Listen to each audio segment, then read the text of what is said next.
5, 4, 3, 2, 1. We're live.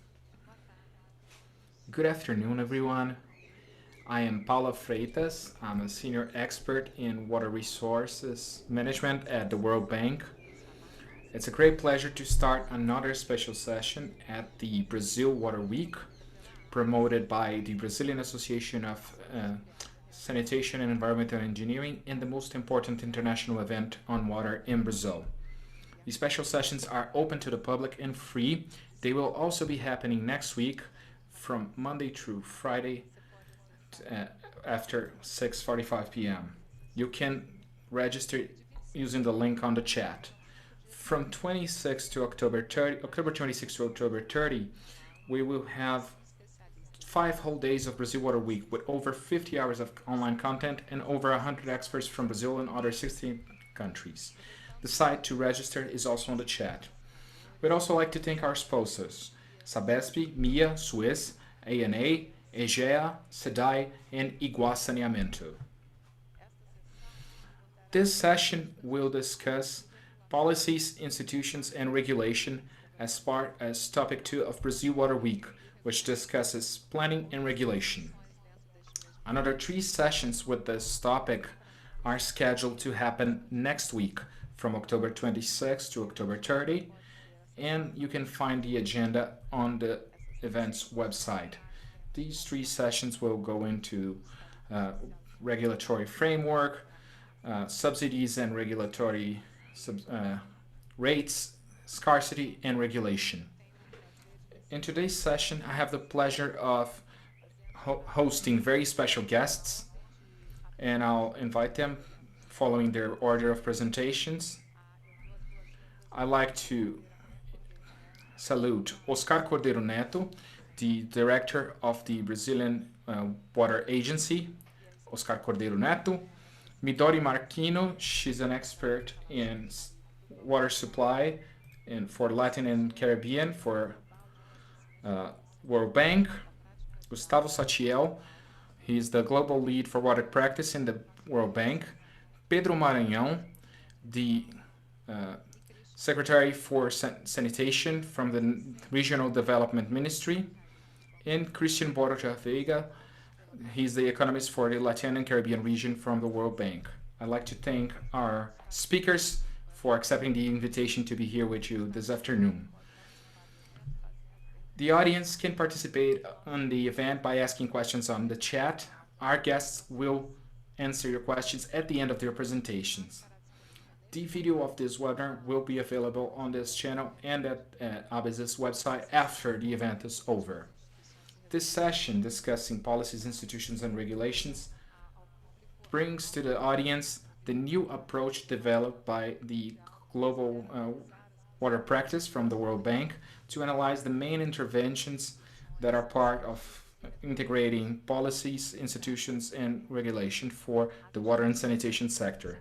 The institutions may create both negative and positive incentives depending on the type of relationships and actions being promoted. Regulation creates incentives by creating systems of rewards and penalties that will incentivize actions aligned to wider sectorial policies.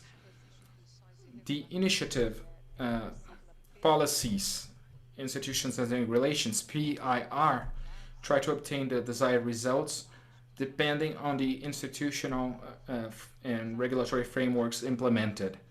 The players involved in the reform are not in a vacuum. They are influenced by the location they are inserted in, including predominant policies, governance structure, and political economy factors. We will present the results from PIR for Brazil with a wide scope that will analyze the new details of the water and sanitation law and in the state and federal interaction with private partners in providing services for water supply and sanitation.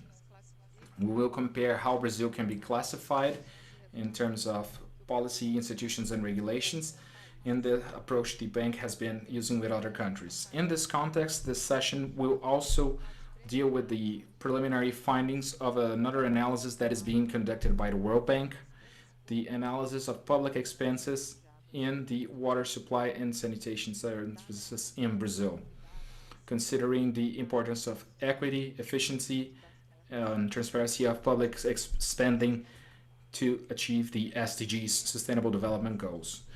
From the side of the government, we will receive the view of the Ministry of Regional Development and from the Brazilian Water and Sanitation Agency on the challenges and opportunities, thinking about the recently approved regulatory framework. To start our session, I'd like to pass the floor to Dr. Oscar Cordeiro Netto, who's the director of the Brazilian National Waters and Sanitation Agency. So, Oscar, the floor is yours.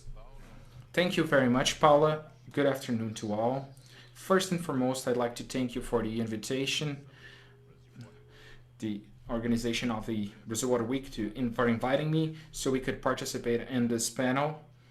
I'd like to extend my greetings to my fellow panelists, my fellows from the World Bank, Paula, Gustavo, Christian, Midori, and also extend my greetings to Pedro Maranhão, our National Secretary for Sanitation.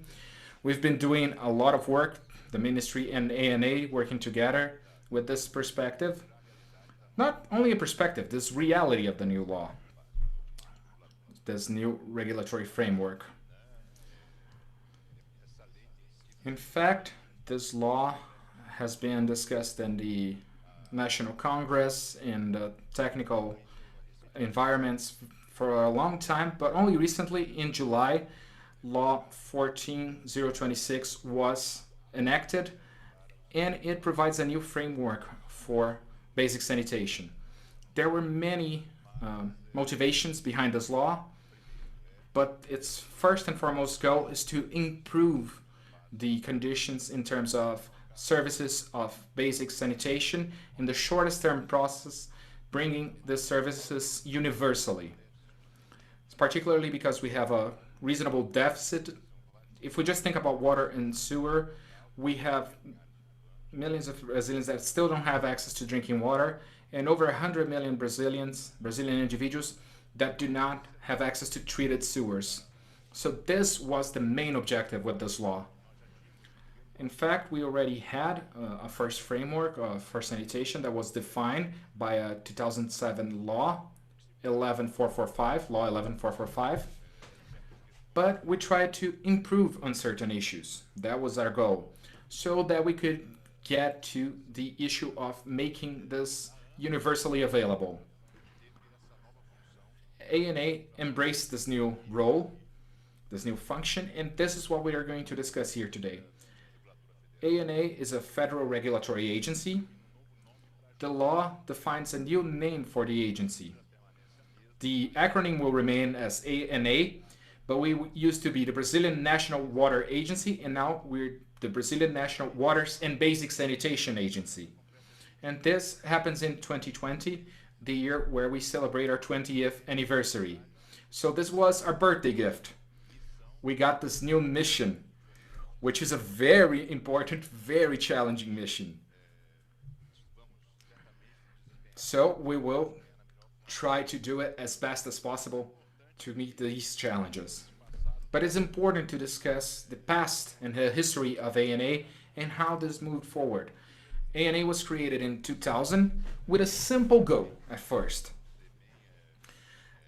A simple goal, but at the same time quite challenging, which was regulating access to public waterways in nature. So the regulation of bodies of water in nature, catchment, collection of water. In Brazil, many of our solutions are very specific for us. Brazil is a continental size country. It is a federation, and when we talk about waters in rivers and lakes and groundwaters, we have two mentors, two tutors. We have federal public waterways and bodies of water and state ones. And ANA is responsible for managing the regulation of the use of federal public waters. And since the start, this was a federative challenge, because the federal waters have as tributaries state rivers or state groundwaters. So since when we started thinking about creating the system to manage waters and water resources, we've been trying to articulate it federally. Most of the efforts in the 20 years of our history in regulating access to water resources, the greatest effort was in creating governance, in articulating with states, with different users, in building the national system for water resources. And ANA has always worked with a with three pillars: management, information, and access. So this challenge, in a certain way, for basic sanitation, ANA will consider all the experience we've had in the last 20 years in this federal articulation in managing water resources. In the discussion we had in the National Congress and technical agencies for this law, we soon identified among one of the potential areas for improvement the need to have regulatory coordination. And why is that?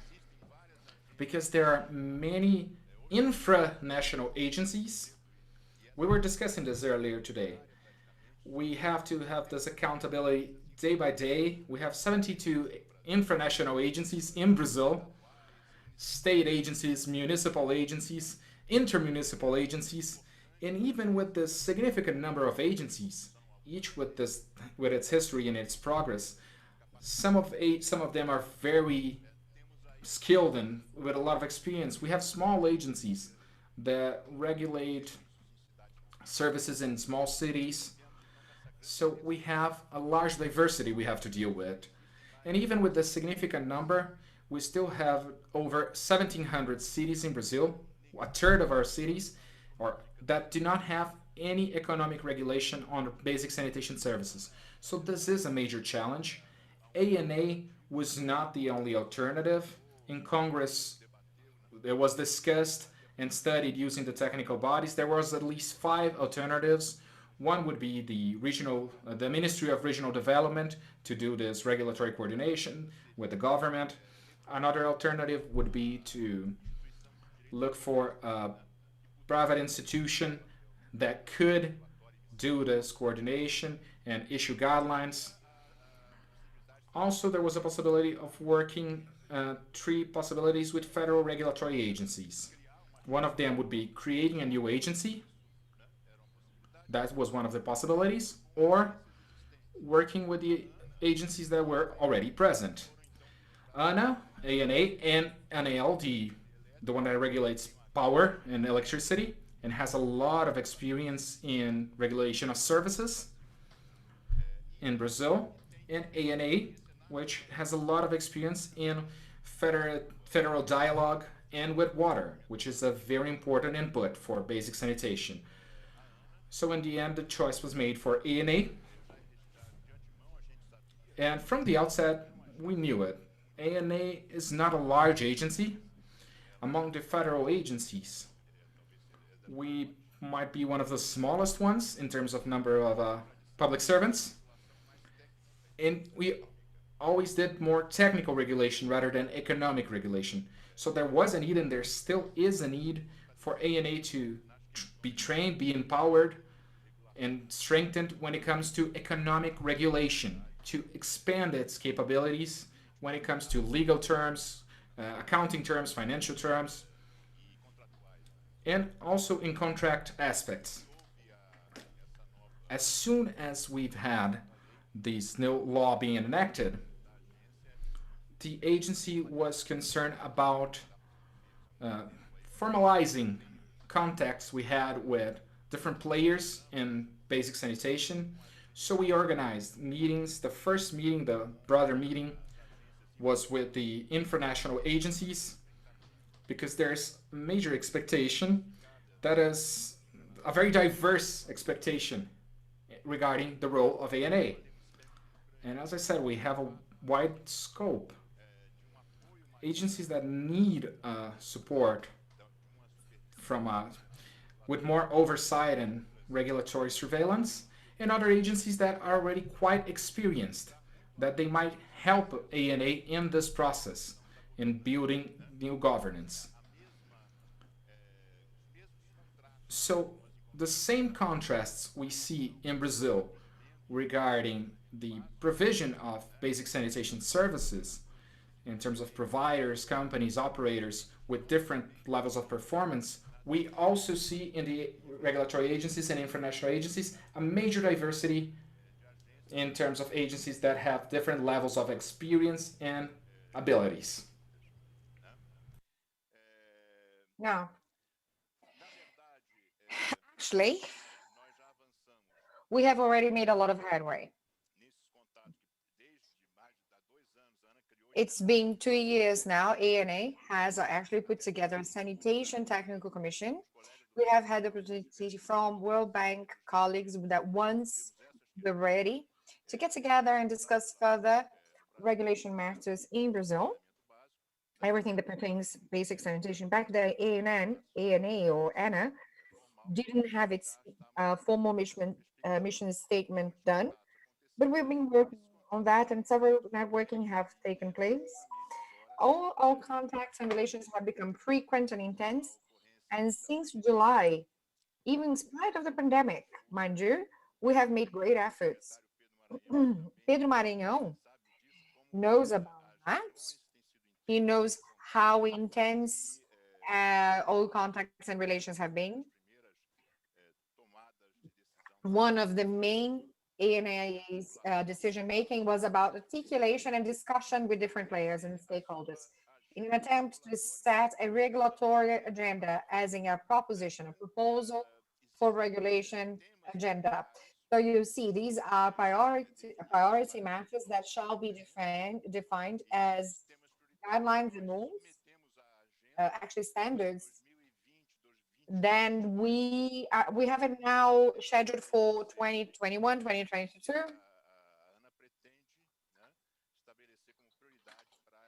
so that we can have all standards properly issued and available.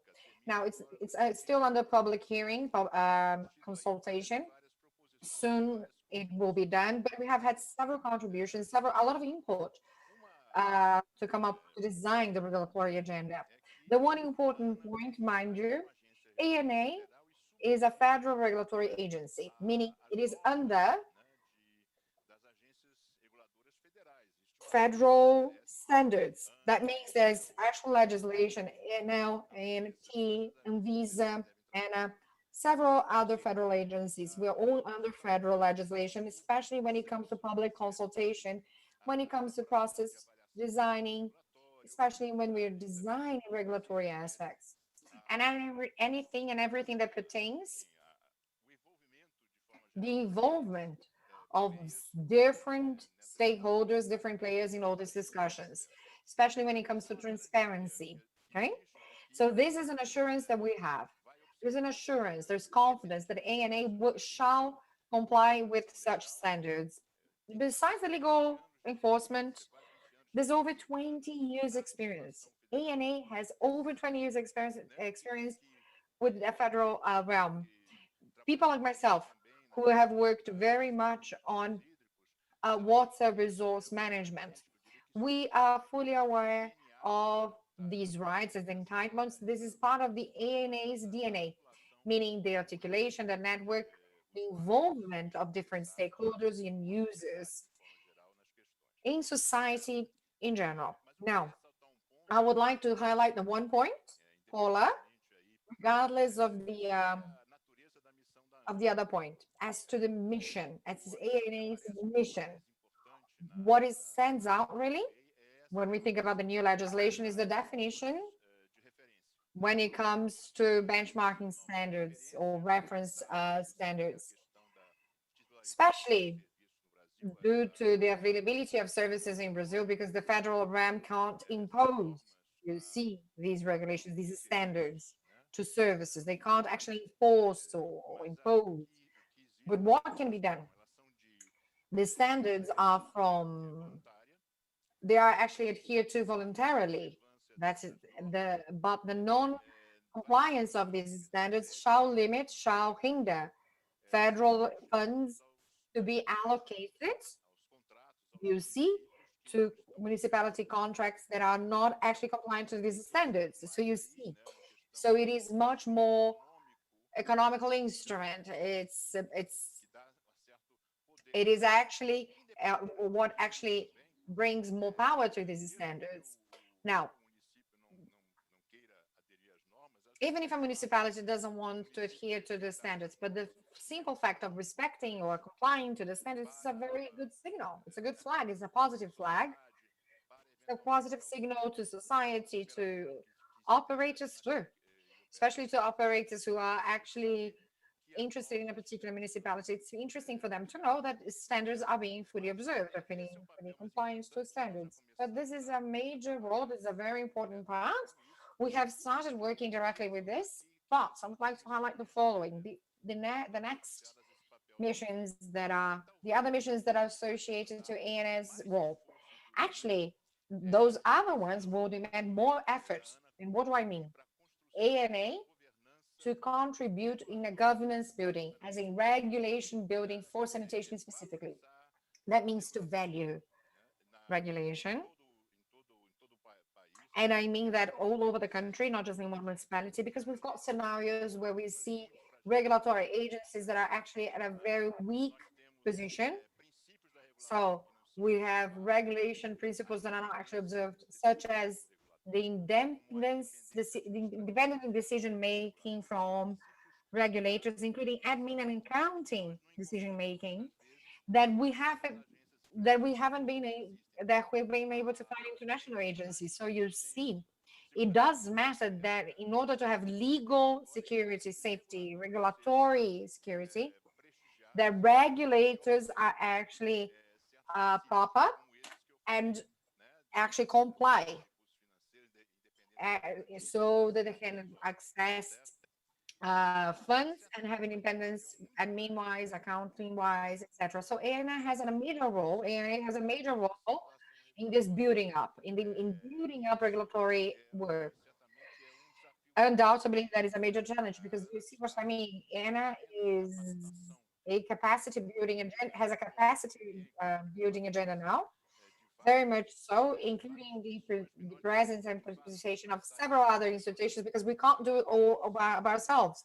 So we count on the assistance of multilateral and articulation agencies, including BID, World BCG. So we've got the support, and we hope to count with international regulatory agencies that have further experience in the subject. But we're fully aware that it's incredibly important to have a demand coming from international agencies, as in a demand asking for capacity. So most likely we'll have next year, for example, what we have with hydro, with water resources management, we have had a very important role. Plus, we see in the pipeline voluntary role between different stakeholders to mediate and to be judged and to judge as in arbitrage. So if there's any regulator and regulated, any discrepancies, any problems, any predicament, Anna would be voluntary, be an arbitrage, would play the role of an arbitrage. This is actually quite new in our sector. By the way, we've got um, several new experiences regulation wise, and I would like to highlight that actually this relation between national regulator and international regulation will most likely be how to regulate different admin levels in the regulation process. So this is just an intro.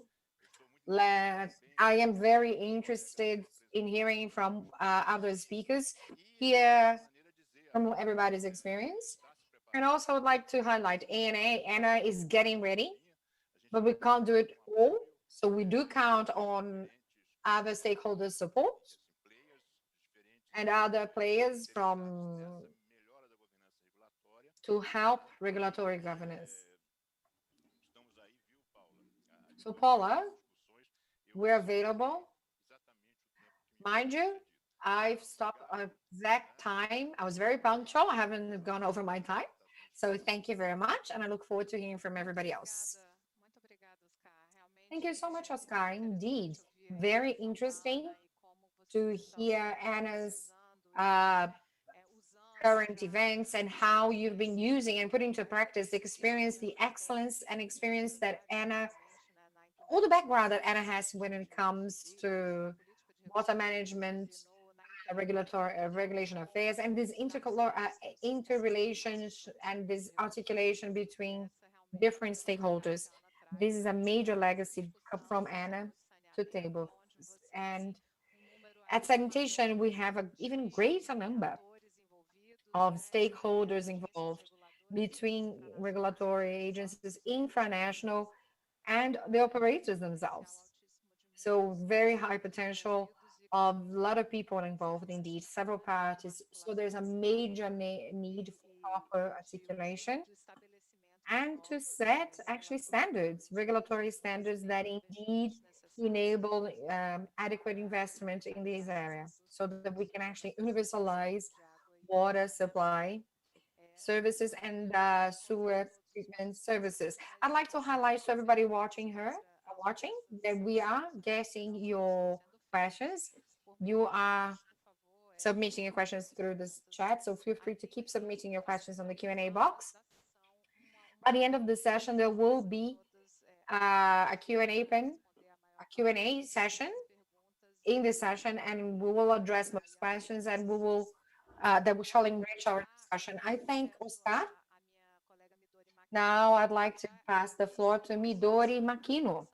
Midori Makino, I kindly ask you to begin your presentation and to let us know about the study that is being developed, because it's been elaborated here in Brazil with Brazilian regulations and institutions that undoubtedly your presentation, Midori, shall shed a lot of light to several of the points that I have already presented by Oscar.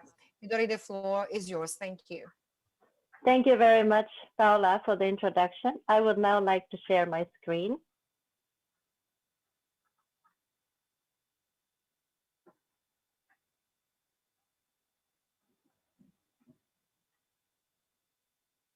Ok, ótimo.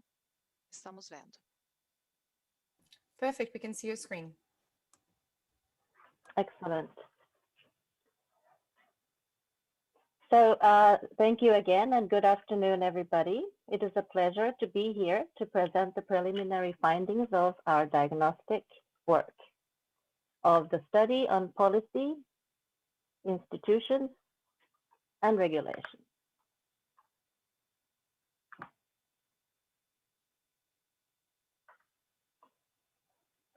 So in this slide, you can see that we have just completed the diagnostic stage of this study, and we are in the process of identifying the reform options, after which the results will be communicated with the government and the key stakeholders.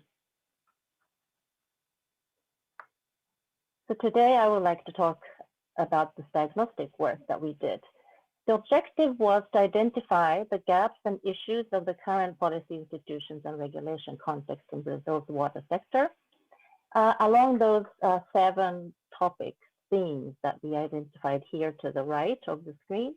And they consist of the legal framework, policies and executive functions, regulatory functions, service provision, community engagement, financing, and resilience.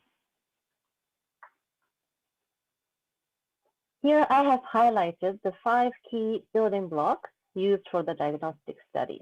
The primary source has been through bibliographic research on legislation, literature review and publication studies and news articles. Secondary source consists of the surveys and interviews of the key stakeholders. And these key stakeholders we identified through an institutional mapping exercise. So some of those stakeholders I could mention here are the government and non-governmental organizations, regulatory agencies, the funding agencies, the private banks, private operators, public state-owned enterprises, all the water service providers. And finally, we are also carrying out a deep dive in 2 states. And the 2 states we selected are Ceará and Minas Gerais, to better understand the state and municipal level challenges. All of these 5 building blocks will be feeding into the SWOT analysis, which I'll be presenting later. This slide shows the status of the water and sanitation coverage in Brazil. And as you can see, there are significant disparities in the coverage levels between the northern states and the southern states. Northern states have 50% coverage in water, only 10% of sewage collection, while the southern states have more than 90% water coverage and like almost 80% of sewage collection.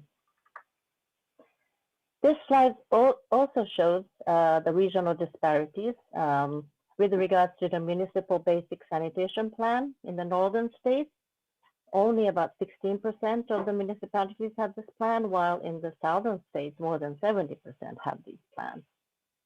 And the figure on the right-hand side shows that lack of regulation has been identified as one of the key issues for the sector and for this performance. Now I would like to give an overview of the key findings of the diagnostic study by each cluster of theme. And I will start here with the legal framework. So you can see here the bolded points. Number one is the high priority. And this one, this one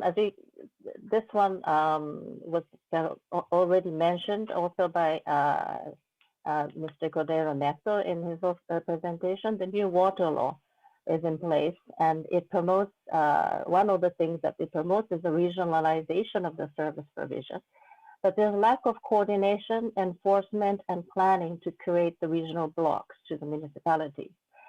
The other two points here are related to the efficiency of the program contracts and also the low level of private sector participation.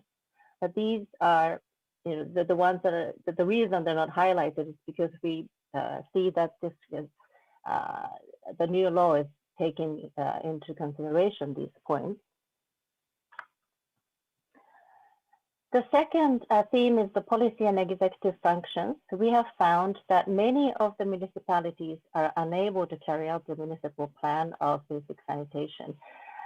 And there's a political interference also resulting from lack of alignment of interest in achieving the universal coverage of water sanitation. There's a need to align Plan SAB with the new law and the federal government activities with the state and municipal level activities. The third element here is the regulatory functions. And this has been found to be, as also pointed out in the previous speaker, it's very fragmented and heterogeneous. ANA, the National Water Agency, would need to position itself to perform its new role to set the guidelines and the standards. And there needs to be an improvement in the negative perception of the quality and efficiency of the regulatory agencies, which often lack minimal technical training and adequate governance and capacity to regulate the operators. And besides, there's a perception that regulatory agencies could be subject to arbitrary decisions by government officials, and all of these bring in insecurity to the private investors. The fourth theme is the service provision. With the exception of a few very well-performing large utilities in Brazil, most public water service providers are inefficient and have very low level of governance or investment volume. Pipeline or well-structured PPP project is very weak, and there's a perception that some government officials don't even give due priority to water, and they don't understand the importance and the positive externalities that it could bring. The fifth element here is the community and users engagement. And the key issue here is also lack of awareness of the importance of water. And now this is also evidenced in this graph where the resistance to tariff payment is highest, followed by the lack of information, which is due to also lack of transparency and communication by the government or the water service providers.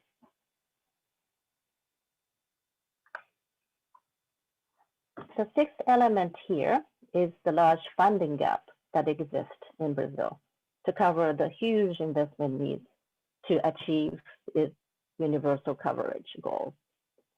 And this would require long-term diversified financing opportunities. The figure here in the slide shows that the private sector consistently outperformed the public sector operators, both financially and operationally. But the participation of the private sector is quite low. There are also issues regarding the equity, efficiency, and effectiveness of the spending in the water sector. And these results will be presented later by Christian in a separate presentation. Now, finally, the seventh and the last theme is resilience. And we included this in the scope of our study because of the recent COVID, especially because of the recent COVID-19 pandemic outbreak. And we have observed that the states and the municipalities are taking good measures to respond, but without a directive from the federal government. This table shows the results of an assessment that we had carried out on the impact of the COVID on the financial, the order of magnitude, the sensitivity analysis on the government, the micro enterprises, and these and so on. And the results show here a quite significant impact on the cost of the COVID on the sector. These theme-specific assessments were consolidated in a SWOT analysis, and it stands for strengths, weakness, opportunities, and threats. So let me start with the strengths. The first strength is the existence of a strong state-level water service provider. These state companies create the opportunity to make operations more regionalized, and this type of regionalized service provision could bring some benefits, such as economies of scale, possibility of cross-subsidization, and uniformity of supervision, and regionalization, regulation of services. The second strength is the clear legal and policy framework in the sector. The new law is in line with the universal coverage goals that Brazil has, and it creates standards for regulation and control of contracts, which is likely to attract the private sector. The third strength is the new role of ANA as a national regulatory agency that will give guidelines to the national regulatory entities. The standards set by ANA will provide the incentives for improving the quality of water and sanitation regulation, because this will be also the condition for accessing federal resources and also bring the legal security of new investments. Finally, the fourth strength is that the water supply and sanitation projects are considered to be green and have many positive externalities. And the investors see that the water sector has a good economic rate of return on investment, and due to its presence in the federal government's agenda, this could be a great strength. Now, let me summarize the weaknesses identified in the diagnostic of the current situation. So it's the current situations, many of which could be captured in the new law. First, the program contracts are very fragile, as they're often inefficient and lack properly defined goals for the universal coverage. And they make it difficult for the private operators to enter the sector. Lack of bidding also makes program contracts prone to political interference as well. The second weakness is the inconsistencies in the main functions of planning, regulation, and operation in the current decentralized scheme, and the weak regulatory framework at the federal level. The third weakness is the low social participation, especially because users are unaware of the positive externalities that the sector brings, but also because the population is generally unaware of the rights and responsibility and the options that they have. The fourth weakness is the low transparency and communication by operator regulators. And there's a perception that the communications are often unidirectional, and they are not done in a way that encourages questions to be asked. The fifth weakness is the poor governance of the public utilities and regulatory oversight. Finally, there's a low financial and operational capacity by the public utilities to operate their water and sanitation systems. Related to this is the absence of a policy to help the lower income or disadvantaged population who cannot afford to pay their tariffs. So the lack of financial sustainability of the utilities and the high rates of commercial and technical water losses, these highlight the need for an urgent capacity enhancement of these utilities. Now let me turn to the opportunities. The first opportunity is the movement led by the federal government to attract more private investment. And more private participation could enhance the quality control of service provision, application of sanctions in the event of non-compliance, and increasing funding for investment. Second opportunity is the high liquidity in the market, and the investors have resources to spend immediately in projects with high returns. The third opportunity is the moment of low interest rate that has reduced the competition of resources of the capital market. The fourth opportunity is the greater importance that is given to the water sector now due to the COVID-19 pandemic, as there is increasing recognition that good supply of water and sanitation hygiene practice are very important to prevent transmission of these diseases. Finally, there's a good opportunity with the formation of the public consortia that will enable the economies of scale and use the cost subsidization to implement the regional policies. Finally, let me summarize the threats. First, the periods of economic crisis may increase investors' perception of risk. Second, the threat is the history of the political instability in the country, and this causes investors to be even more cautious about investing in the country. The third threat is the competition with other sectors. So the water sector may have to compete with for the resources and for investments with other sectors such as energy sector, for example, which is better structured and is perceived to be also better regulated.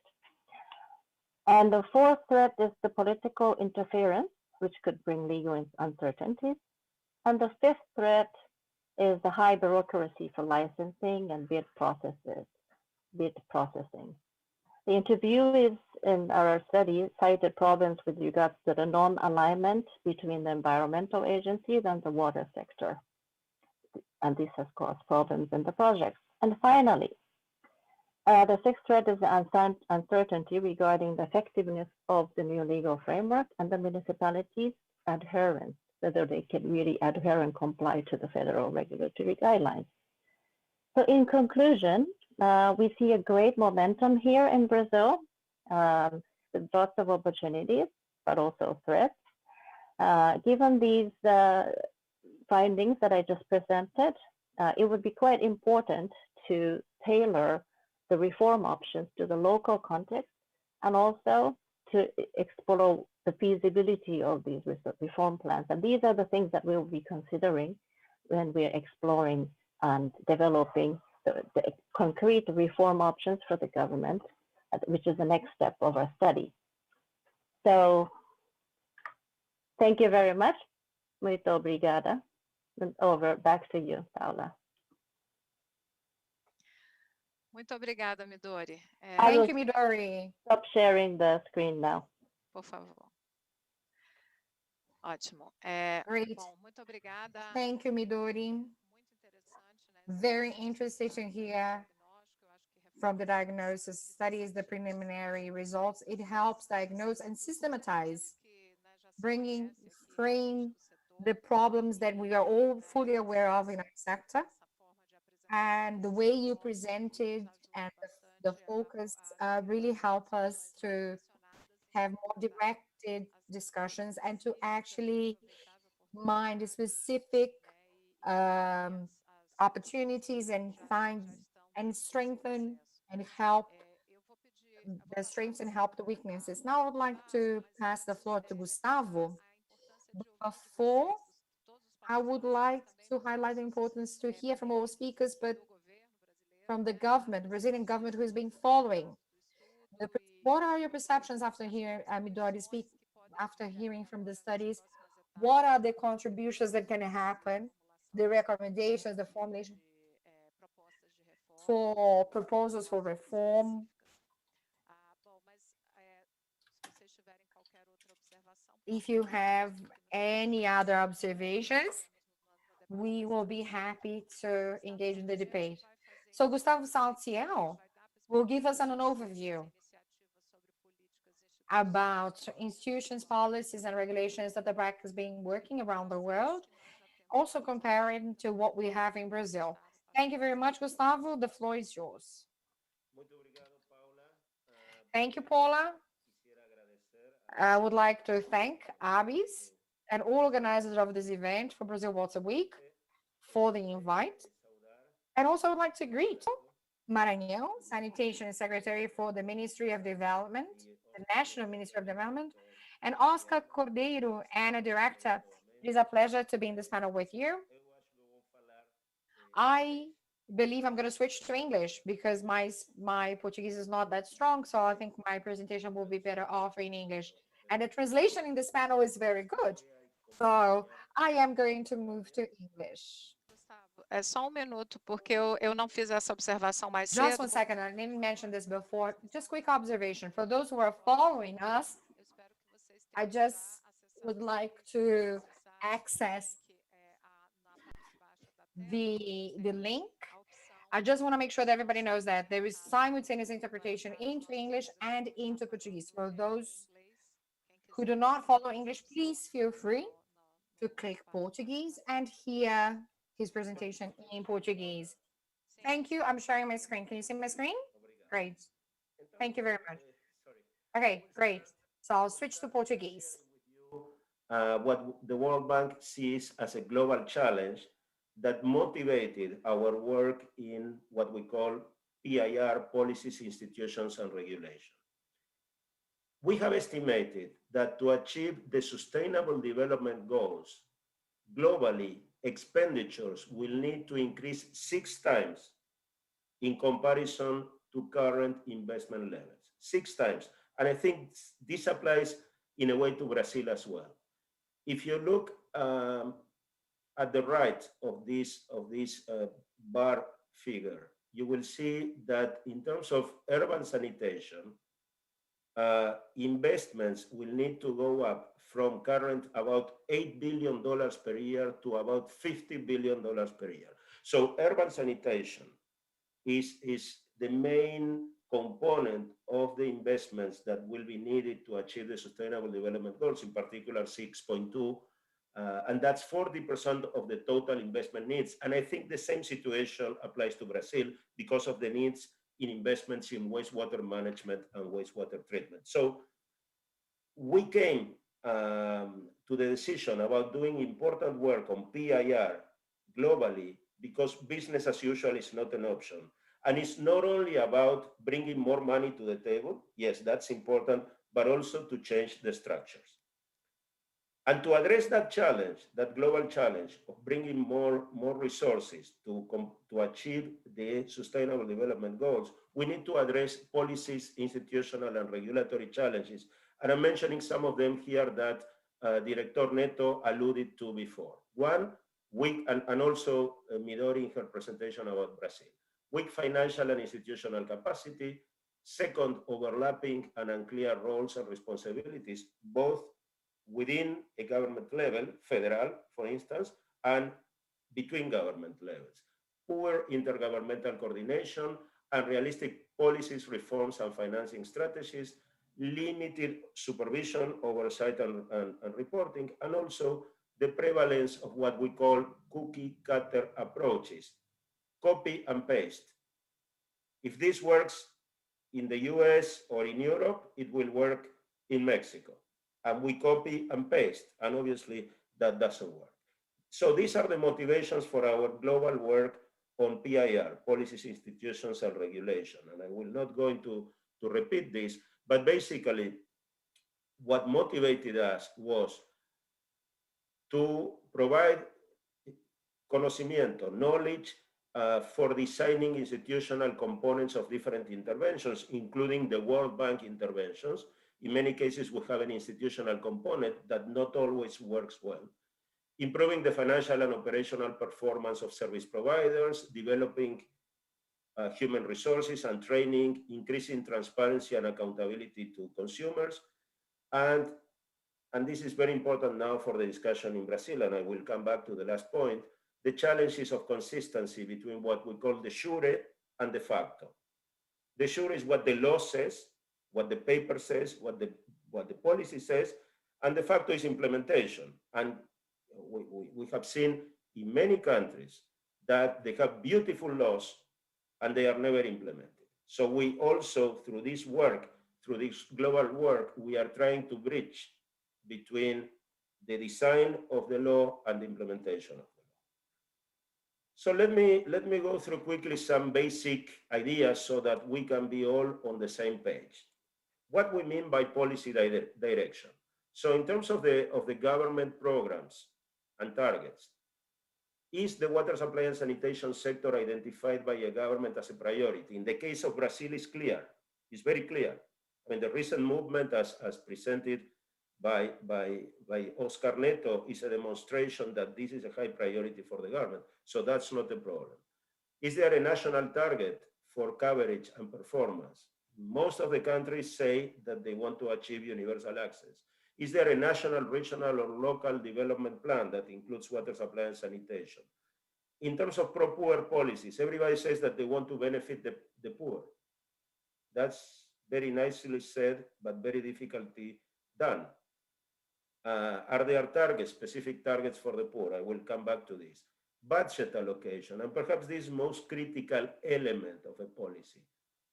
Is there a national, regional, or municipal water supply and sanitation investment plan? Does the government or Congress, like in the case of Brazil, earmark budget allocations for Saneamento, for water supply and sanitation and pro-poor? Again, this is very common to have plans, fantastic plans and targets of universal access, but there is no money behind it. And if there is money, it's not clear how you prioritize. Private sector participation, the case of Brazil has, the new legal framework responds to this specific question. So I'm not going to go through in detail, but the key question here is if the government, and I'm not talking about the federal government, I'm talking about the government levels that need to implement PSP, private sector participation, if they have the capacity in place to do it. Financial and human resources, and technical as well. I have a few case studies, and these are documented, and we can share the documents with the participants. Very different countries, because Brazil is a unique country in many senses, but also it's huge and it's federal. Not every country that we have studied is federal. But in the case of the Philippines, there are some important lessons. First of all, what we call endogenous incentives is that there has been for 30 years continued political support, and there has been different administrations. Since President Ramos started the reforms in the early 90s, it continued with different governments. It's not what we see many times in Latin America, that you have an administration and next one changes everything. Here there was consistency. It's obvious, but it's important to recognize. Second, in terms of PIR policies, the role of local governments, this in a way similar to Brazil, the responsibility of local governments on urban sanitation and access. In terms of institutions, the system is totally decentralized to the municipalities, to the local governments, but also robust PPP framework. And in Philippines, they decided not to create a regulator or regulators at the local level, but the predominant modality is regulation by contract. And I understand, and perhaps we can, if we have the time to discuss it, will be important, that Brazil may be a hybrid eventually between regulation by agency and regulation by contract. This study about PIR is about incentives, and Midori was mentioning the incentives and also Oscar. So what are policy incentives? I already mentioned the importance of budget allocation and investment plan. There is no point in claiming I will achieve universal access, again, and there is no money associated to that. So the budget allocations and investment plans and private sector investments need to be consistent with the targets, or the targets need to be consistent with the financial allocations. What is pro-poor policy? I mentioned that. How do you have incentives for serving the poor? Through specific tariff structures that will provide those incentives. In terms of PSP, yes, it will improve the services, but you need to consider, as we are doing today, the enabling environment, PIR, the capability of the governments, in particular in the case of Brazil, local and states, and then, which is not a problem in Brazil, but it may be in some of the states, the interest of the market.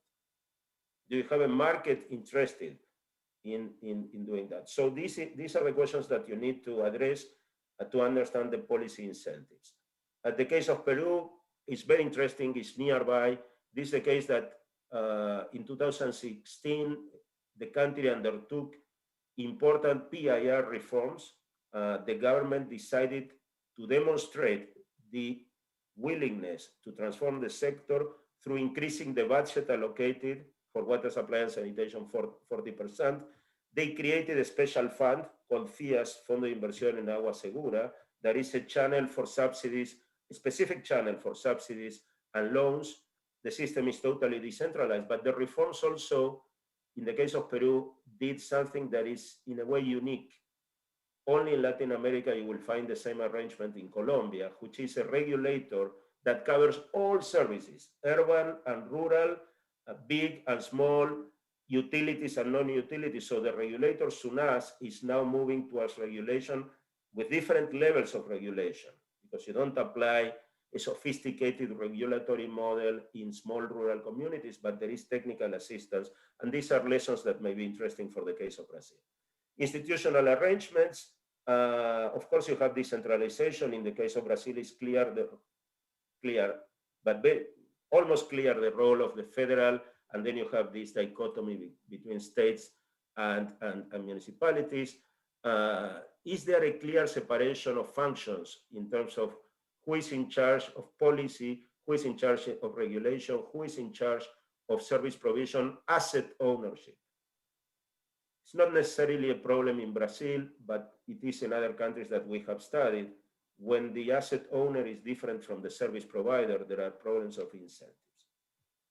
And I'm not going to go through detail here, but basically the main message from our studies is that you have to move away from this idea of best practices, of best institutional approaches, or best institutional arrangements, because context and political economy is very specific, and you need to tailor the solutions to the conditions and the capacity in that particular state.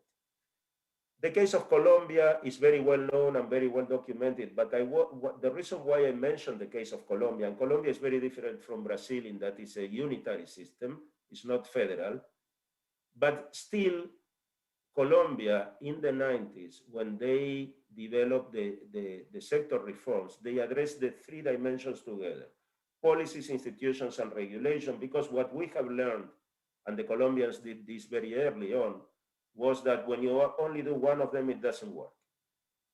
So for the case of Brazil, and let me apply this to the case of Brazil, you may create regulation, you may have incentive for private sector participation, but if the policies and the incentives through the policies, the financial policies, and the institutional arrangements are not consistent with establishing a regulator and bringing the private sector, you have risks in terms of the effectiveness of the reforms. Colombia addressed the three dimensions together. They corporatized the state-owned enterprises or municipal corporations. They corporatized them, so they behave as private companies. They brought PPP in different cities.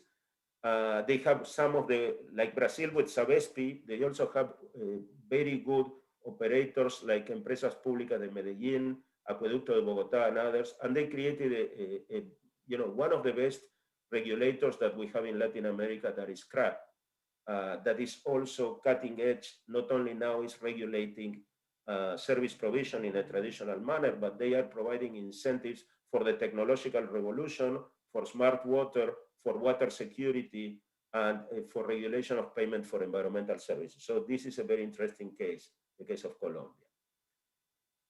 What do we mean by regulation? And I wanted to highlight this because this is very obvious. I mean, the economic regulation, Oscar was referring to that when he was discussing the new roles for ANA. But there are other dimensions to regulation that I think are very important for water supply and sanitation services. And therefore also the role of ANA is critical, because when it comes to regulation of the services, you also need to talk about drinking water quality standards, water resources protection, and pollution control or discharge standards. And these are not always the mandate of the economic regulation. But obviously, in the case of like Brazil and many other countries that want to bring the private sector, this needs to be very clear in terms of the responsibilities, because a private operator, a private company will not, they may see a lot of risk going to a market where you have an economic regulator, but at the same time, you have a bunch of other regulators imposing all sorts of environmental norms. And what do they have to comply with? Who can fine them for lack of compliance? That needs to be clarified in the legal system. And of course, you have different types of regulation. I mentioned before regulation by contract, like in the case of Philippines, but also in the case of many countries and many successful experiences in West Africa, for instance, in Senegal, with the participation of the French companies like Suez in provision of services in Senegal without a regulator, but regulation by contract. You also have an agency that oversees the contract, but that's not the traditional regulation. And I think in some states in Brazil, you may be moving, I'd like to hear more, to some of these hybrid models. In terms of regulatory incentives, all the criteria regarding tariff design. Tariff is the most powerful instrument to provide incentives, both for investments, for cost recovery, but also for pro-poor policies, for transparency and accountability. The issue of independent regulation. You hear all the time, we need an independent regulator. Everybody wants an independent regulator, but it's not happening in many places. And even in the most sophisticated regulatory systems, you see the intervention of the government many times to influence the decisions of the regulator. So having that in mind, what is the second best approach?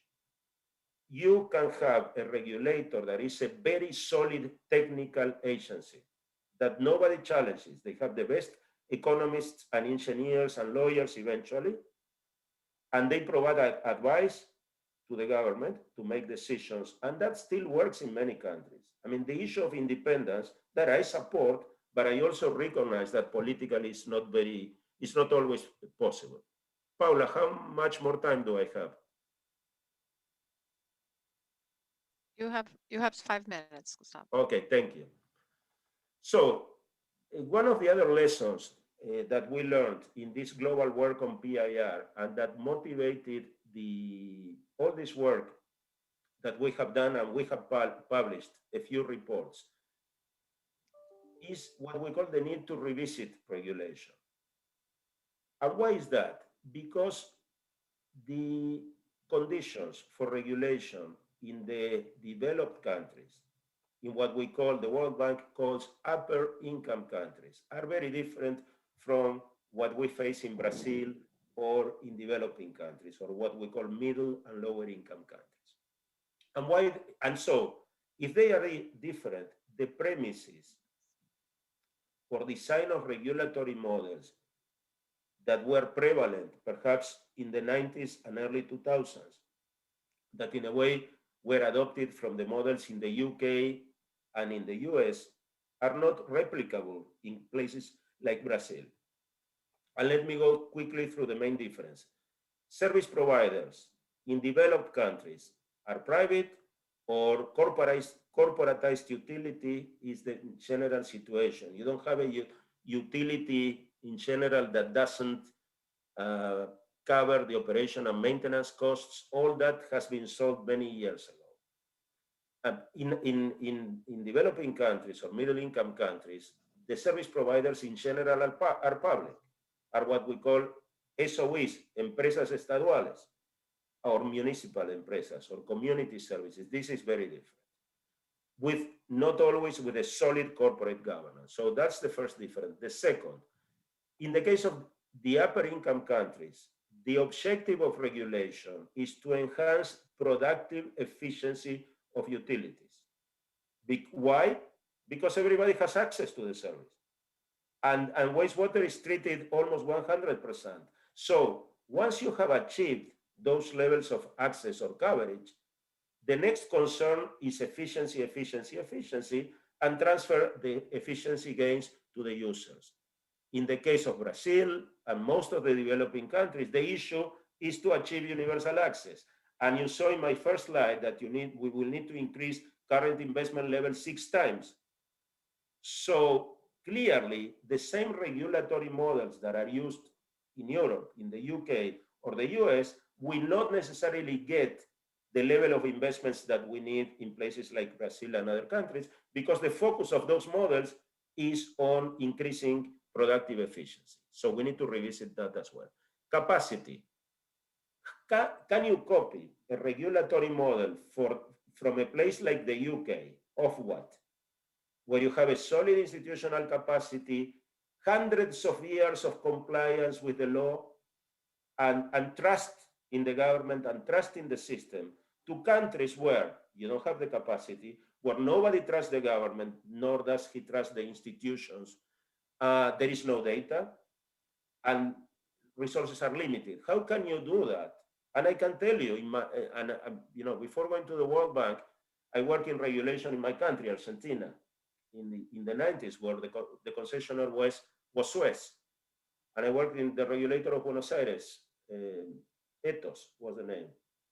And the models that we had, I had studied regulation before, and when I saw in paper, it was exactly the same as OFWAT. Moreover, the officers of 2 minutes, people had gone to visit OFWAT to do exactly the same. But of course, you had to apply that in an institutional system where the rest of the institutions were not operating the same way as they operated in the UK, so that created some conflicts. Finally, on the enabling environment, and this is what I meant by the rest of the institutions. In developed countries, you have a robust legal administrative institutions allowing enforcement and compliance. It's not the same case in developing countries.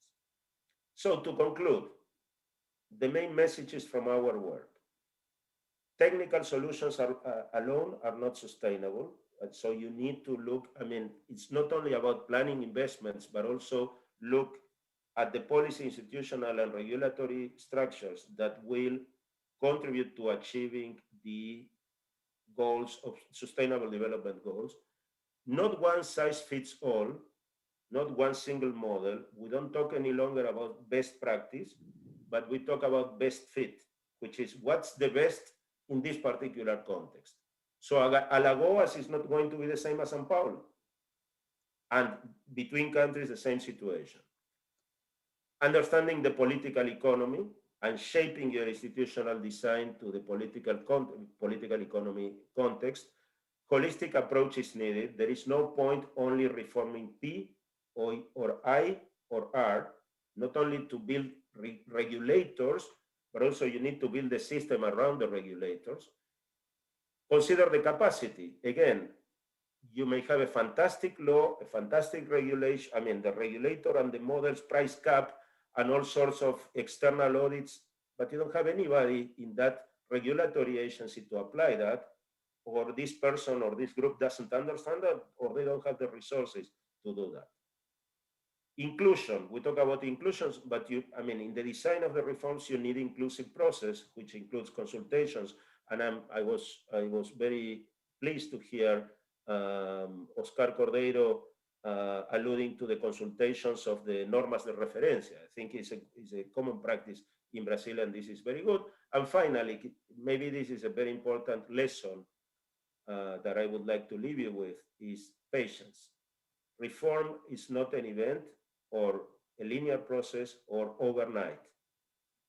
We shouldn't assume that because we have a new law in Brazil, suddenly everything will change. We have to be patient, we have to learn, we have to be able to inform our authorities that this will take time, that you need to build capacity, and there will be some successes and failures. What is important is the trend. You know, to continue, as I mentioned in the case of Philippines and other cases, that you are consistent, but you accept that there is a lot of learning in the process and there will be hiccups on the way. Muito obrigado. Thank you very much. Muito obrigada, Gustavo. Thank you, Gustavo. Thank you for your views. It was quite rich for your discussion. I will quickly turn the floor to Secretário Pedro Maranhão. We still have his presentation, and then Christian, and so that we might have a moment for discussion at the end. Secretary, welcome and thank you. Thank you very much. Good afternoon. I'd like to thank you all for inviting me to participate in the Brazil Water Week. I want to greet everyone at the World Bank, Midori, Gustavo Saltiel, who loves San Lorenzo, He should not be very happy, but since the Pope always also cheers for this team, maybe it will go well. Christian and Paula, who's moderating, and my colleague from the government, Oscar from the ANA, the Brazilian Water Agency. This discussion is quite important, covering the situation, discussing the sanitation context in Brazil. I'd like to briefly talk about the Brazilian scenario and the sanitation in Brazil, what we are doing, how we are organizing to achieve our so desired universal access. Brazil is the ninth economy in the world with a GDP at almost $2 trillion. It's the fifth largest in terms of territory and the first largest in terms of environmental protection with conservation areas. In spite of all criticisms that we hear in terms environmental terms regarding Brazil, but we are the largest protectors of the environment. We have a population of 210 million people. In terms of market consumption per family, we consume 65% of the GDP.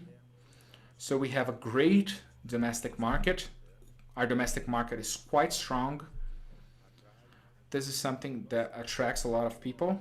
We are the fourth largest destination for international investment funds. We were in that position in the ranking in 2019, approximately $80 billion, which represents 44% of all investments made in Latin America.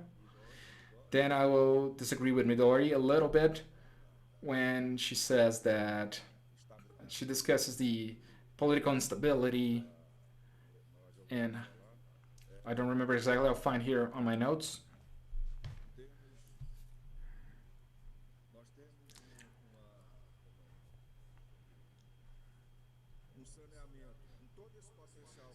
With all the potential we have in the issue of sanitation. We're in the medieval times still. That's the fact. We have 100 million people who do not have access to treated sewers, 35 million people who do not have access to drinking water. We have 1,100 landfills. Basic sanitation in Brazil encompasses 4 areas: water, sewage, solid waste, and wastewater. In your case, when you talk about sanitation, you're talking about water and sewer, but we go a bit broader here in Brazil. And is what we say here in Brazil. We have kids who have iPads, they have 5G connection, they are in the 21st century, then they open the door and step into a medieval town because they don't have sewers, they don't have treated water. And why does that happen? We have 1,000 reasons for that. But one of the main reasons is that basic sanitation in Brazil, our infrastructure is public. And the state lost its investment capacity. Our budget, the general budget for the federal government, does not have money to invest. So we no longer have that ability. So this deficit, this gap grew wider with 100 million people, both in water, both in drainage, both in solid waste and sewer. And what is the greater reason for it? Why do we not have investments in basic sanitation? When it comes to infrastructure, basic sanitation was left behind. There was no legal framework. We did not have rules, we did not have targets, we did not have predictability. As a result, we could not attract private capital to invest. Currently, sanitation in Brazil is 95% public. We need to think that we really needed to do something. Your diagnosis is the same diagnosis as we have. But now we decided to face it. After the approval of this mark, the framework, this is what's happening in Brazil. It's the same diagnosis.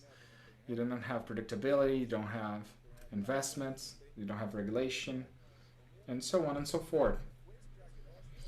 With this diagnosis, the government decided to face it, to bring it to the Congress. And we were able to pass the bill during the pandemic. It involved a lot of work.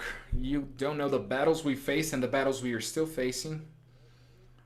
We are still facing a lot of corporatism. We're still facing it, but we do believe it that we are following the right track in reducing and improving quality of life for people in the area of basic sanitation. So we are working towards that, and the government decided to face it head on and to pass the regulatory framework. Today, we're facing things that you can even imagine. We're now facing a lawsuit of inconstitutionality coming from so-called left-wing parties that challenge us in the Supreme Court. At the UN, the Human Rights Committee, we are defending a committee that was written by a Brazilian citizen, and the UN Area Human Rights Commission accepted it, showing that he shows in a large report that privatization in basic sanitation is a crime against the human rights. So think about what we have to face. I waste so much time facing that, and that has a cost. That has a cost for taxpayers, for Brazilian taxpayers, because I lost a lot of time. I wasted a lot of time with my team analyzing and answering to that, where my consultancy, my international advisors, our Itamaraty, our foreign relations ministry, has to deal with it. And the UN is probably wasting a lot of money as well from international taxpayers to say that privatization and sanitation goes against the human rights. So it's a rough battle, an uphill battle here in Brazil, and we are facing it, and we are fighting for it. And based on the first diagnostics here, we are on the right track. We are having a lot of success with implementing this law. There's a lot of issues we will have to face still.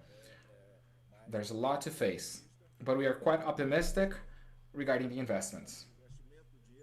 A gente não acredita dos investimentos. Someone just mentioned something about funds and investments. But listen, we don't believe that overnight it's a turnkey kind of thing. Public, private will sort everything like a magic wand. So they will believe strongly in partnerships. What do we defend? Efficiency. It can be public or private. It doesn't matter. If it's efficient, it's fine. And we have public-owned companies that are efficient. Saltiel spoke about Sabesp, Sanepar, Copasa, several others that got organized. They are public-owned and they are well organized. So you see, I don't see where I don't care if the money is public or private. I want money invested in sanitation.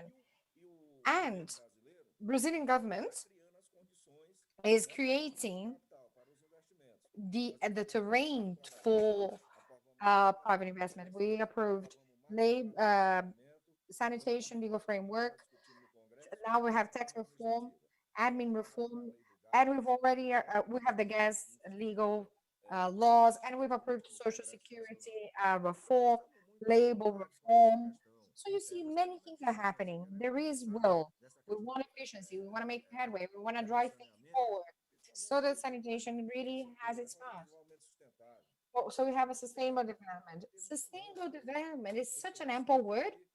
I constantly discuss what does sustainable development mean, right? Especially for those who are more connected to environment and ecology people. When you sit down and talk to them, no one actually says anything. How are we going to actually make sustainable development happen? It's a romantic term. So what are we doing? And I find very important. I have had an opportunity to speak to Saltiel. The one time he was here in person in Brazil and he was visiting, we actually spoke about this. Remember, Saltiel, sanitation, besides improving public improvement, every one real that you spend on sanitation, four you save on healthcare, plus employment for economy, etc. But there's a fundamental point. It's environment, sanitation today. And I tell you now, our current program, our current project of until 2033, I believe it will be the biggest environmental program in the world. There is no program in the world that will mitigate so many environmental issues as this. To treat sewer for millions of people, to 30 million people. It will not contaminate water and means surface and groundwater. That's environmental gain. That is quite impressive, and we don't see people actually saying those things. We're discussing this constantly, that we are also concerned with urban environmental issues. Nobody spoke about urban environment. You do see the one NGO, nothing. No NGO is speaking of urban environment. That's where people die. 15,000 people die per year due to disease connected to sanitation, directly connected to sanitation. No one talks about this. We just approved a legal framework that will benefit millions of people and will depollute the river, and you hear nobody really connected to urban environment. The environmental issues and the whole world looking to our country, they look at what? The Amazon, the Amazon, the Amazon. And that's all. But no one cares about the human death that takes in our dumps, landfills, open sewer, sewer running through favelas and slums, people squatting. There's no concern, and the government, this administration is concerned and is facing this issue, and we shall fulfill objective. It is a very ambitious objective indeed. It is very robust, it's very bold, I know, but we're hopeful. We're very hopeful that by 2033, 2040, we're going to get to 90% sewer treatment coverage and water treated coverage. So you see these issues in Brazil, they've become very clear in Brazil. We'll have issues, yes. Will there be problems? The World Bank can help, and tremendously so. We have regulation aspects. Then Gustavo will speak more about regulation, because Anna has an absolute fundamental role. And I believe Anna is the master spring, you know what I mean, to get things off the board. They really springboard everything. And Oscar said they will bring security, capital security, so investors can come to our country. They have good regulation, a good agency with good professionals, competent, just like the case of Oscar and the other leaders such as Oscar, who are actually constantly improving. And he'll have time to talk more about that. Now, speaking about environmental issues, I was speaking about sewer. Just so you have an idea, 100,000 kilometers of rivers, 110,000 kilometers. Of those 120,000 kilometers, we can only capture water in 25,000 kilometers. So over 80,000 kilometers, you cannot capture any water.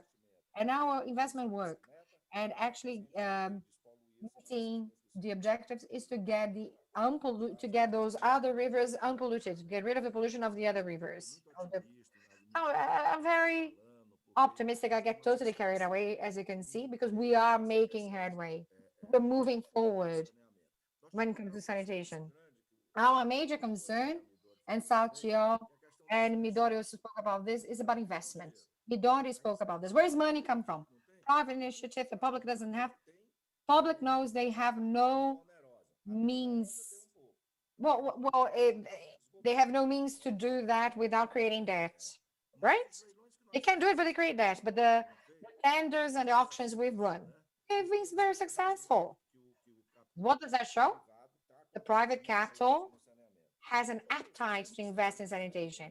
And it's not a sanitation with a top notch. Only let's all privatize and partnerships with the major big cities. Let's oversee, let's forget about the small cities.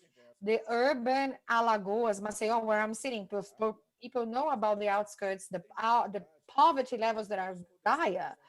BNDES has actually Amapá. Amapá is one of the poorest states, not only in Brazil, but in the world. It's Amapá is incredibly poor, miserable, really. And they brought together a block, they modeled, and they have economic feasibility.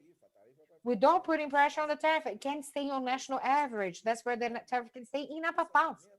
So it shows that sanitation is viable, is feasible, and it's mature enough to receive investment. Why?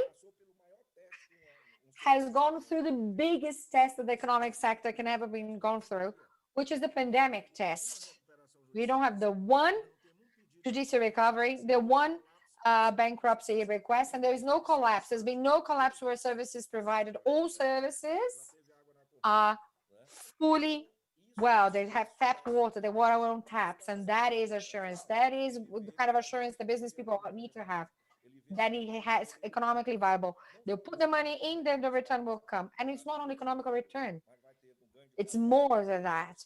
The quality life gain for companies that also matter, also for external investment, environment were highly criticized, but it's fundamental to show abroad what's happening. Because this is sanitation is an environmental program. It is not about healthcare, but also about environment. We're now requesting a study by Embrapa. Embrapa is a Brazilian company that does livestock raising. They do a lot of studies, and they're doing the one for us that talks directly about sanitation environment. It's direct connection. So we're based on more arguments, so we can actually show investors the importance of investing in sanitation. It goes beyond, especially economy and health, but also for environmental reasons. So it has more bases. We also have a partnership with an NGO from the UK, specialized in green bonds, and we shall frame and rate some projects so that we can bring this type of investment to Brazil. So you see, I think Brazil there's a lot of willpower. There is environment for investment. There is, in spite of the pandemic, we are currently approving our reforms, are passing reforms in Congress. Great. And we also regionalization. Just one point. I want to go back to one point Midori made. I want to when program contracts Midori. We see in Congress now currently we vetoed what was approved previously because we didn't. In our understanding, that our contract can't be renewed for another 30 years. Those who have spent 40 years with a contract have done nothing. Will get another 30 years. So the president vetoed. Is actually sitting currently at Senate. That shall also veto. We're very confident they shall. That really matters to make headway with coverage. We also have the decree for methodology to make financial economic feasibility. That means you can't just public and private companies can't just state I'll make this one city.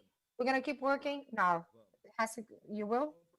Here is the proof. You have to show that you have investment capacity. You will. Fine, great. By 2033, you have this much money investment. Where's the money coming from? Do you have the money? Yes? No? Proof. If you don't, let's open the tender. And I say this to unstrain this public-private thing. The legal framework is not here to privatize everything, but to universalize. How do you universalize? How? Through investments. Do you have? Who's got the funds? Who's going to pull investments? So it matters not if it's public or private. I want to know who's going to put the money on the table. So let's invest in sanitation. And that's what we're doing. Who got organized does have. The auction that took in the metropolitan region, the second largest bid came from who?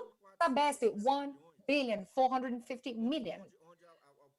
Mind you, the 15 million first bid was 15 million.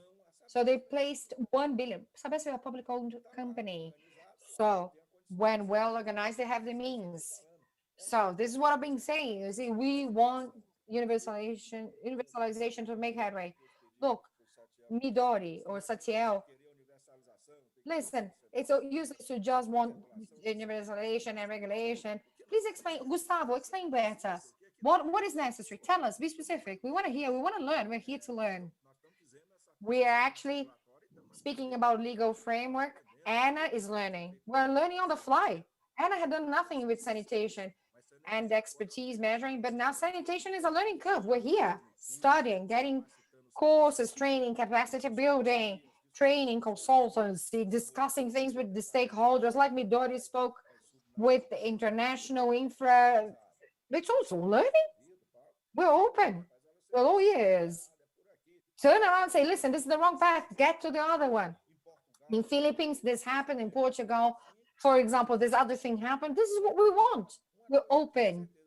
But one thing we're sure, we'll make it happen. We'll face all challenges lying ahead so where we can get to universalization. The government is fully determined. The president is fully determined. The minister is also fully involved, determined and committed, and to make so that we can make headway in universalization.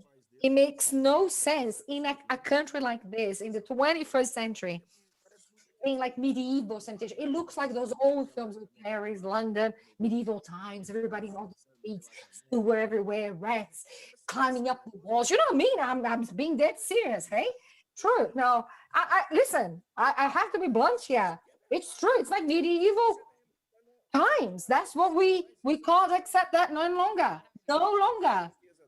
A country as rich as ours, we can't take this. We have to be completely averse to this, need to speak up. And that's what we're doing. And mind you, there's the one administration, finally, politicians who are actually facing this head on. Okay? So there's willpower, fighting against this. Midori, I want to go back to Midori's point. I need to interrupt you though. We need to close in 1 or 2 minutes so that we can run our discussions in the end and hear the perspectives from other participants. Okay, so I'm finished then. I thought I had more time. No, it's not that. It's just we'll have time to keep that going by the end. It's just that we want to hear from Christian, our colleague Christian, the second part of his work, several of the points that you have brought up and several of the points that you have many points about Gustavo and Midori presentations. They're very relevant because the diagnosis that is being done by the specific study currently is pre-implementation of the new legal framework. So the study is pre-legal framework. So much needs to be tweaked and perfected, and we're mastering things as we're going. So it's all very relevant. Just like international experiences brought by Gustavo, several are now currently being implemented in Brazil. And most likely we can support and think of other practices to support during the implementation of the legal framework. But dear Secretary, I thank you for your presentation. I'm going to be brief. Christian, let's be brief so that by the end we can get back to the discussions and Q&A. Maybe we'll, dear Pedro, you shall have other questions that we can address by the end of the session. Thank you very much. I'm so sorry I cut you. I'm really sorry I interrupted you, but I need to be the timekeeper here. I'm sorry. Christian, I would like to pass the floor to you. So that we Thank you, Paula. And very nice, very passionate speech by Pedro. I like it, and I'm going to share my screen now because I want to show you a little bit of that story that he tells that is very compelling about Brazil, which is the public sector expenditures. No, the public sector expenditures in Brazil have shown. Christian, Yes. sua tela não está aparecendo. Agora sim, sua apresentação apareceu. Christian, we can't see your presentation now. It's up. Thank you. Okay, thank you very much. I just want to give a glimpse, from all the topics that we talk, from Oscar, passing to Midori, passing to Gustavo, institutions, regulations, and Mr. Pedro also appointed. Well, what happens with the law? It depends on the quality of the implementation of the law, and the public sector is the reality. It has a big role in the Brazilian basic sanitation sector. So the idea of this presentation is to show you a little bit what is happening, what is happening in the country. Well, first of all, the country demands a lot of water. No, Mr. Pedro was mentioning how only 20% or less of all the available water in the rivers is captured. No, but A Brazil is sua having a lot of. apresentação não está em modo apresentação. Nós estamos vendo You're o not seu. on presentation mode, dear Christian. We can see the screen, but not on presentation mode. Would you please click on presentation mode? Okay, let me do it here.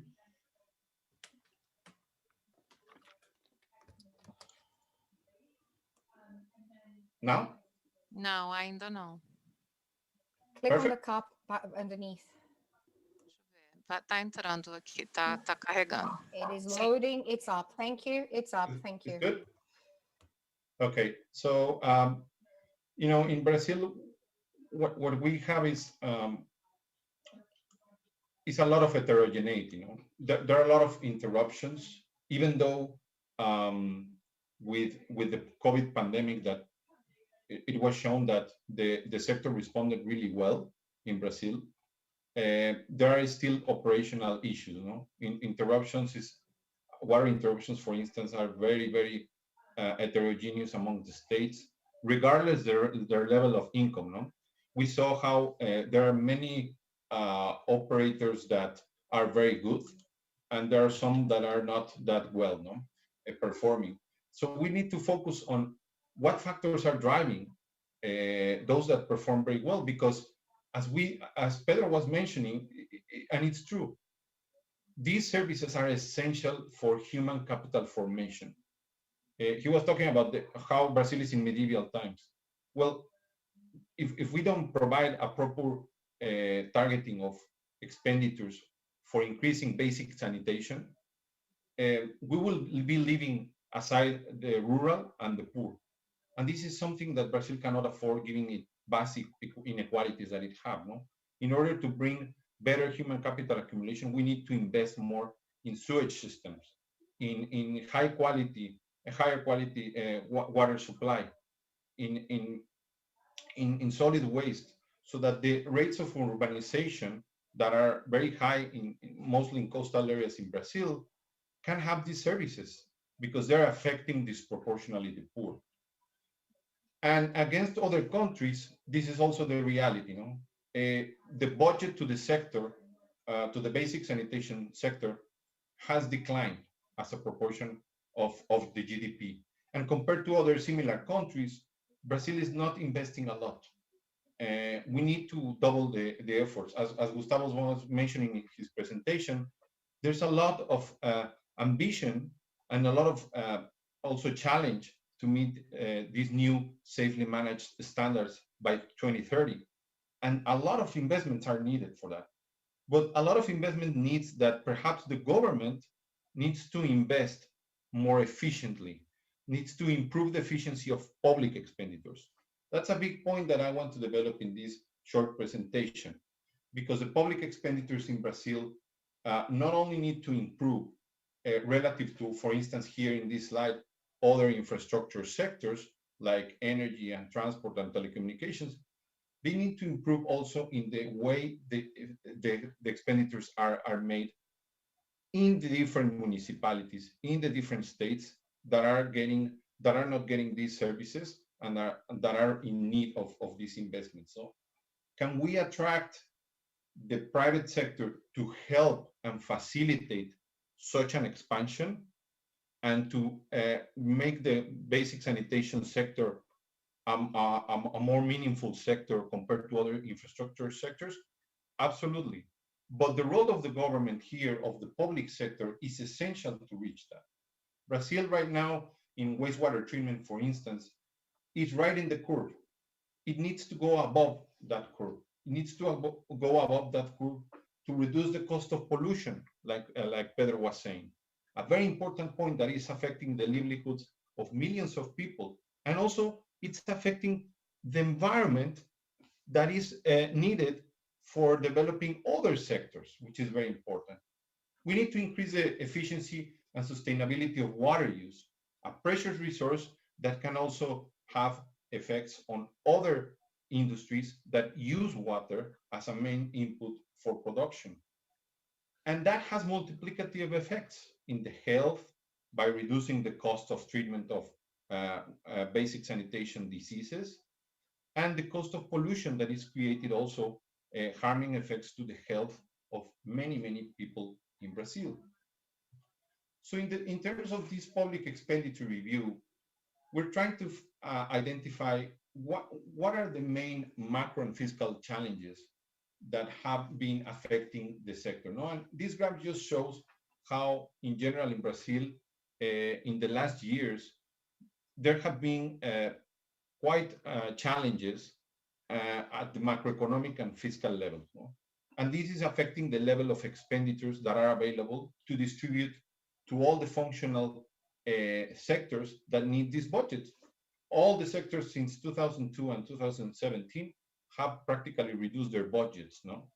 And that is something that we should take in account when analyzing the public expenditures for basic sanitation. How can we do more with less that we have now? It's the condition that we have now. We're having less budget. How can we maximize that budget to reach the poorest and to actually benefit with more coverage, benefit the environment and the health of people? Budget uncertainty is something that really plays against the planning of execution of budgets. And many provisions do not allow programmatic approaches that steadily increases the budget to meet universalization. What Gustavo was mentioning, that consistency of having an incremental budgetary approach is what we need in the basic sanitation sector in Brazil. From what we invest last year, we need to increase that the next year. And this is something that already makes the case of what we have talked about, no? How the investments, making these investments and public expenditures in the basic sanitation sectors represents a cost, but also represents high benefits in increasing labor productivity, in increasing real estate valuation by having properties, for instance, that have sewerage connections, that have proper waste management, that have very healthy livelihoods and ecologically friendly livelihoods. It can generate incomes for investment in the future, and it can generate better operations to the providers. And also, the lack of water and sanitation in the country is really affecting the youngest, no? It's really affecting the kids. Those are the ones that are most vulnerable for these diseases that are related to basic sanitation, the lack of basic sanitation. So if we want a proper policy that attacks the most vulnerable, we need to invest in basic sanitation. Now, the budget executions historically have been very fluctuating, no? There has been a relatively low budget execution in Brazil for the basic sanitation sector in both nominal and real terms. And the capacity of spending has been very inefficient. Therefore, this is constraining the outcomes that are generated by basic sanitation provision. There are capacity limitations. This is a little bit what Gustavo was talking about, the institutional setup. Christian, Yes. you have 2 minutes. Yes, thank you. And there are also a lot of constraints with regards to what the municipal governments have to offer in terms of capacity to implement these types of infrastructures that are very complex, and they need more capacity to execute. There is a bias to urban investments.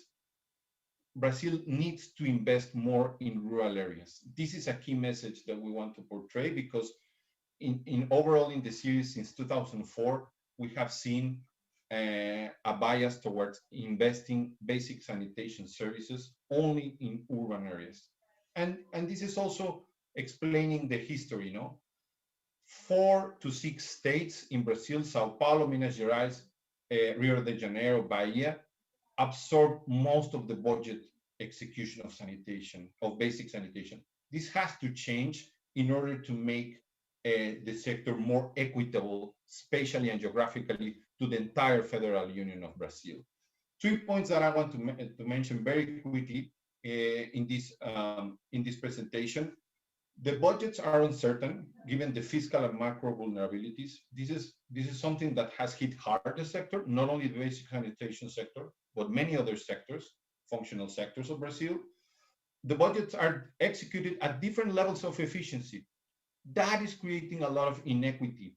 That is creating a lot of lack execution that affects how projects are prepared and developed and then implemented. And no, there's no consistency of the allocations and efficiency parameters required to the sector. This is something that can complement the implementation of the new law so that we can improve the efficiency of public expenditures and therefore avoid the fiscal constraints and the financial constraints that are present in Brazil. And this graph is just to mention a little bit about how, despite that we could have commitments in the sector, high commitments, high investments, actually the executed expenditures are relatively low. And this has to change. We need to acquire methods for public procurement of goods and services that are more efficient. We have to adapt the sector to a higher degree of rigidities at the financial level, and we have to respond to the rapid demographic transition that will lead to substantial fiscal pressures in the future. Debt is one option. Private sector can make a good point here of bringing our investments into play, because look here, for instance, the potential of public utilities to report greater revenue and greater financial parameters and returns it has a lot of potential to improve.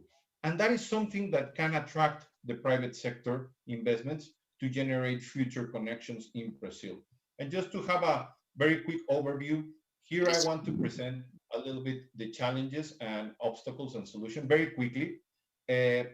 It's about not only about participation of the private sector, it's guaranteeing the service and how we can do that working together with the National Water Agency, with Minister of Health, with Minister of Regional Development to create the conditions for regionalized provision.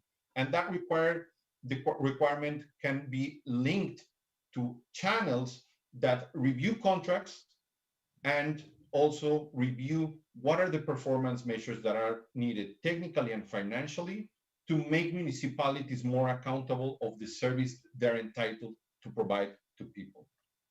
I have also other issues of solvency that we're not going to talk about because my time is almost done and it's over. But I want to emphasize that last point of how municipal technical capacities and planning are limiting the efficiency of budget execution.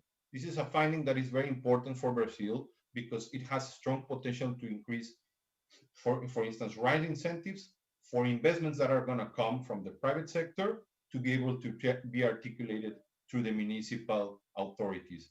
And the concession contracts with strong and explicit measures of performance are the ones that are going to create the adequate environment so that these public expenditures and private investments can be successful in the future. I want to thank you very much, and I want to pass the microphone to Paula because I went a little bit over time, but I'm very happy to answer any question and be part of the discussion. Thank you very much. Christian, eu que agradeço. Muito obrigada. Christian, thank you. I'm sorry I had to rush you. We really are on our final minutes of our session, and I think that we need to have a little bit of a debate and to have the views and some of the answers to questions. We have a lot of interest on the studies that the bank is conducting and how this information is available. So please send your data and we can make some material available. The Brazilian study hasn't been completed yet. We're still doing the diagnosis. We might have something that will be published and made available, and other materials that will be made available here on out. I'd like to take advantage of these minutes and trying to bring some of the questions we've had today from the several participants. This discussion has been quite rich. It has a lot of convergent issues and ideas that can cooperate, both the bank towards Brazil, and it's interesting to learn about the Brazilian reality and what Brazil is already doing and will do with the new framework. But many of the questions we received are related to a topic Christian mentioned, which is the focus on rural areas and how the new regulatory framework will ensure that rural areas will be provided service, or how these areas are considered in this new framework, truly ensuring that this universal access will be total and that no Brazilians will be left behind. So I'd like to turn the floor over to the Secretary and to Director Oscar so we can hear a little bit of what they have to say, because we have here both the issue of regulation, if this regulation model will encompass as well rural areas, if this universal access is obvious, but if the regulation provides for the rural areas as well, and how to face the situation in these areas and in small locations, areas that are not truly urbanized and that maybe do not attract a lot of interest from the private sector. In that, and that currently, based on our prior framework, they already were treated differently even when it came to services provided by the public sector. So I'd like to turn the floor over to the Secretary and to Oscar so they can tell us a little about this perspective when it comes to ensuring service for rural areas and what are the measures that are currently being taken towards that. Thank you, Paula. The law for the new framework created many things. One of them created SISMA, which is the Inter-Ministry Basic Sanitation Committee. It is comprised of 5 or 6 ministries: MOH, Environmental Ministry, Regional Development, and I'm the chairman of the committee. And this committee, for the first time in the country, we will have an agency that will study the planning of the allocation of sanitation resources. That has never been done. Once Gustavo Saltiel was here with me and asked me quite directly, who should I talk to about Brazilian sanitation? Because this is the 3rd meeting I'm having, and have talked to so many different people, and I said, you talk to me. I'm the one in charge of it. Now I want to tell you something. We do not have governance in sanitation in Brazil, because FUNASA is ensuring sanitation, BNDES, Caixa Econômica, the Ministry of Environment, the Ministry of Agriculture. But now with this committee, we will in fact bring it all together. We will plan the allocation of federal budgetary resources. With the creation of public-private partners, of concessions, privatizations, we will have we will have a little bit more liberty with our budget. We will have more space in our budget. And FUNASA will be responsible for sanitation in rural areas, in quilombos, in rural villages, and so on in our country. So this issue is being provided for. We will leave no one unassisted. This is our level of concern. When it comes to small municipalities, we have already proved that if we bring them together in blocks, this makes it viable. And if we come to regulation, then we have to turn it over to Oscar because he's the PhD in the area. I'll be very brief due to our time.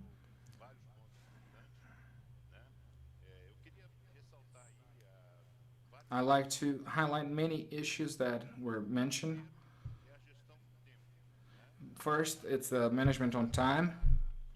We have to consider that we won't solve it tomorrow or the day after, or we have a space, we have priorities, political priorities that the Congress has set forth.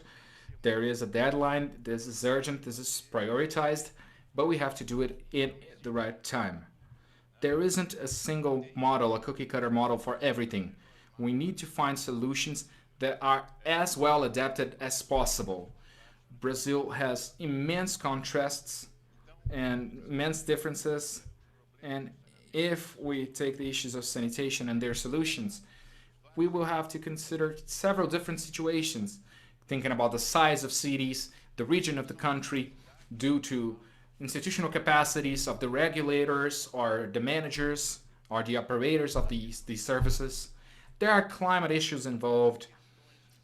There's also issues that are related to sanitation. Are we talking about water, sewage, solid waste, drainage? What are we discussing? The sanitation criticality or the environmental criticality of the situation. So when we are creating our strategy, and not only that, but when we are creating our reference standards, we have to take this diversity into account. For different regulatory topics, we won't have a single standard. We won't have a standard that will be detailed and imposed throughout the country. We will have to work with this diversity. And one of these aspects that was well ratified is how can we work with rural sanitation and urban sanitation? I will give you my personal opinion here. Brazil so far has not done well in treating this issue on how to include rural sanitation in the municipal sanitation service. This is a challenge we currently have. As the Secretary said, when we define the blocks for this contract, certainly this issue has to be taken into account. Universal access needs to include not only urban areas, but also rural areas of the municipalities. Another important aspect that the Secretary mentioned, the issue of public federal resources. A good portion of the federal resources are currently being used in operations that do not necessarily wouldn't be not be necessary if we had a more efficient operator in their management that was more efficient in managing. And these federal resources could be applied in situations where the payment capacity where for the populations is too small, that is for populations that require local subsidies that can be better applied to sanitation.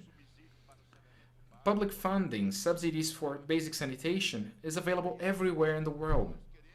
What we need to do and what we maybe want to do with this new regulation, with these new instruments, is to better apply the resources we have in the public budget in the situations where it can be most efficient. But this is something that we will need to work on for quite some time. And I will finish here with a phrase that I have been repeated. It's not my phrase, it's from a Brazilian composer, Beto Guedes. And he says, we will need everybody. We need everybody. It's not ANA acting on its own, but an entire national effort. And after all this time of experience, there was never such an intense discussion in national congresses, and the sanitation has never worked as well as it does now. In fact, we are under an opportunity, as we've seen by Midori, is a unique situation where it's a policy. It's an important policy that has to be a priority. Thank you, Secretary. Very briefly, one of my colleagues at the World Bank, we have literally 1 minute to finish it, and then I will leave at the end an email address where people can communicate directly to us to ask and get the documentation. So, Gustavo? Thank you, Paula. I'd like to reply to the Secretary. He said that he couldn't quite understand what I said about a universal access. My point is that I think that what Brazil is doing is the right thing, because you are attracting investments by tender processes, by procurement processes. What is it doing in other countries that regulate only through efficiency? They do not regulate based on investments and contracts and and processes, are they being are they attracting investments? So my point is to connect this with another point that the Secretary and Oscar and Christian have made and their services. This is critical and a consideration that people are already having in the States in the tender processes. If you will be able to save some of the resources in a fund that they offer to provide to the state, not for the services that are being tendered, but a specific contribution to save for state investments in systems where, in rural areas where the system won't get to. And in the investment of urban systems and the package of tenders and save resources for the locations that maybe the state can apply. But this is a topic for another conversation. So thank you very much. Thank you, Paula. Thank you, Gustavo. We really are over our time already. So please, I'll leave this email address here for all participants. If you have any specific questions on the bank studies and that to get publications that might already be open to the public, available, or anything that might have been answered here during the session, I'd like to thank you very much for all your participation, all of our guests, our Secretary Pedro Maranhão from the National Secretary of Sanitation from the Ministry of Regional Development, Oscar Cordeiro Netto, the Director from the ANA, the Brazilian Agency for Water and Sanitation, partners that have been working closely with the bank in all these discussions and participating in the preparation of this work. And we're available to have this discussion with the studies that the bank has been developing. I'd like to thank my colleagues, Christian Borja-Vega, Gustavo Saltiel, Midori Makino, for the presentations and to bring elements that are quite as relevant and important in these studies for this debate. And I'd like to end the session here. We really are over our time. I wish we had more time to debate here and to exchange our ideas. But once more, we're available to discuss if you want to send your email or contact information to my email address. A good afternoon to all. Thank you, Agência, for the organization of the event. And next week, we will have a week filled with many events and other sessions that will be quite interesting during Brazil Water Week. Thank you. Thank you, everyone. Have a great afternoon. We'll continue the conversation later on.